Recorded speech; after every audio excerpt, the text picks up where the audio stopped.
I just have a question about your high probability fair value gaps that you introduced roughly 2 weeks ago, the ones forming on the quadrant wicks of the daily candle.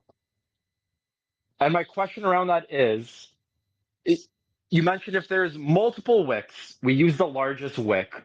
But what if we have larger wicks, let's say 25 days ago or 50 days ago? Like in today's trading, I was pulling wicks from September 17th, if I have that correct, and I was framing trades against that. What's the filter I can use there to correctly select the right wick to find those fair value gaps that land on those right quadrants on those daily wicks?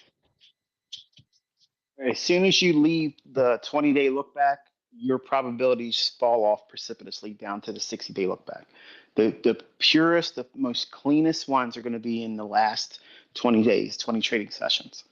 So right away, there's the short answer you're looking for. Okay. The further you look back, you're going to have more things that are supporting it, more factual support behind the idea. It can't be just, well, that was a good displacement there. It happened to form on a macro time. It happened to be on a quadrant level of the new week opening gap. All those things may not be enough.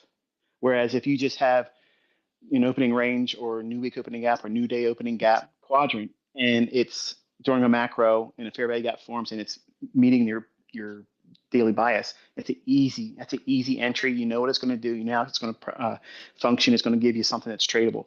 You don't have that, or at least you'll find if you start spending a lot of time doing it, you won't have that level of sensitivity and I guess conviction behind the moves. As soon as you pass and breach that 20-day look back, 40 days is still good, but 60-day, you're gonna have to demand a whole lot of stuff behind it.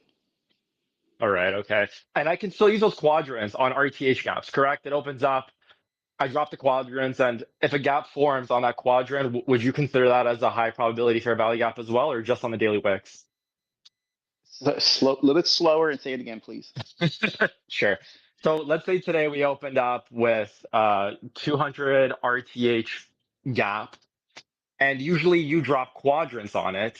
Fair value gaps that creates or that get created on those quadrants from the regular trading hours gap, would Mhm. those be considered high probability as well, or just using the daily wicks as high probability fair value gaps to trade off of?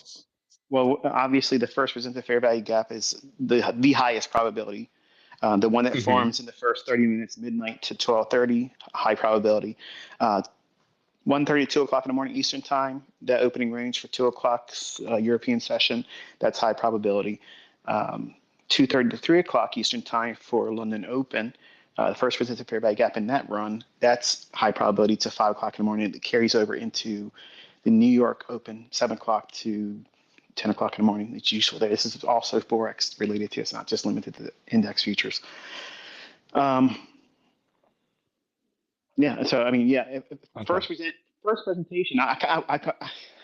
Kid, I was trying to find a way to get in here with you because I listened to you and you're like you're dabbling in with the first presented fair value gap. I was going to try to talk to you a little bit about what took Oh, place today, but if you look at what we presented today and extend it through the day, you can see how wonderful it was. It was using its quadrants, it was using its consequent encroachment, it was using its low, then it used its high in the afternoon. Like it is like that for folks that talk about statistics and things like that, like when you take just today's first presented fair value gap, it was a suspension block on top of it. So taking that information and then utilizing it and seeing how it used the 8 o'clock hour, okay, and the 10 o'clock hour, and then the afternoon going into the PM session, and then how it drew back down into another first visit to fair value gap that I'll teach you when I come back in February. But these components, they're always there in price action. They don't hide from you. And if you're looking for the purest, easiest, run out there and find something to do, it's going to be found in the first 30 minutes of trading because that's the real opening range. And when you see this first imbalance that's showing you displacement, not just some little Mickey Mouse little gap, okay? They're useful, but I treat them like a volume imbalance by comparison. So what I want to see a nice directional move away from the previous candle, and then that imbalance stays there. And once it's printed, then I know that's the first time it happened for today's session. All the algorithms are going to see that same thing. They're all going to chime in on it. High frequency entries are going to come in there, pepper it all up. So I know I'm going to have liquidity. I know I'm going to have engagement there. Not because of the buying, selling pressure, moving price. I got liquidity. They're going to tag that level. I don't have confidence that every high frequency trading algorithm is directionally sound. They're in there for volatility. They're trying to get this static fluctuation that's always in the marketplace. Because I'm directionally rooted as a trader, I know where I want to trade and where it wants to reach for. I'm looking at why the market should go higher, why it should go lower. And if I don't know that, and if I don't have strong conviction behind it, then I'm sitting in my hands waiting for more information or waiting for another session. Having the first presentation affords me the luxury of saying, okay, I know what I'm looking for. I know when it's going to form. It's going to be in the next 30 minutes. And I know that these levels carry throughout the day and up to 5 days with high degrees of probability.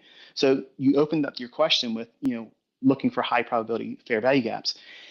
If you look at the ones that form, as I'm talking about here and in other lectures where I've talked about the whole concept of persistent fair value gaps, if you project them in the future, you're going to see all of these setups that form are using them.